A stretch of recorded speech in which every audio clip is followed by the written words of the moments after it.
এই জেলাতেই কল্যাণী পড়ে এমস তৈরি হয়েছে, তার জন্য 100 একর জমি দিয়েছি আমরা বিনা পয়সায়, 300 কোটি টাকা খরচা করে রাস্তাঘাট করে দিয়েছি।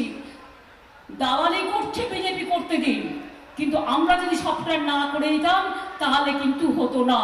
এই কল্যাণীতে ফ্লিপকার্ট কোম্পানির, মনে রাখবেন, ইন্টারন্যাশনাল হাব তৈরি হয়েছে, যেখানে কয়েক হাজার ছেলে মেয়ে কাজ পায়।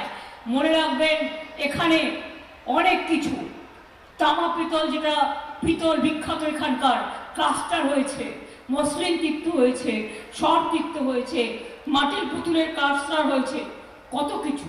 মায়াপুর নবদ্বীপ ছাড়াও রাঘবেশ্বর শিব মন্দির, শামচাঁদ মন্দির, এগুলো তো আছে। আমি আপনাদের কাছে বলি যে নাকাশিপাড়া ব্লক, কালীগঞ্জ ব্লক, তেহট্ট 2 নম্বর ব্লক এবং তেহট্ট 1 নম্বর ব্লকের কিছু অংশ এইসবের মধ্যে পড়ে। তাছাড়াও নাকাশিপাড়া, কালীগঞ্জে 2টো সরকারি ডিগ্রি কলেজ তৈরি হয়েছে নতুন করে। কালীগঞ্জ তেহট্ট 1-এ 2টো ITI, 2টো পলিটেকনিক চালু করা হয়েছে। নাকাশিপাড়া ব্লকে ইংলিশ মিডিয়াম মডেল মাদ্রাসা তৈরি করা হয়েছে।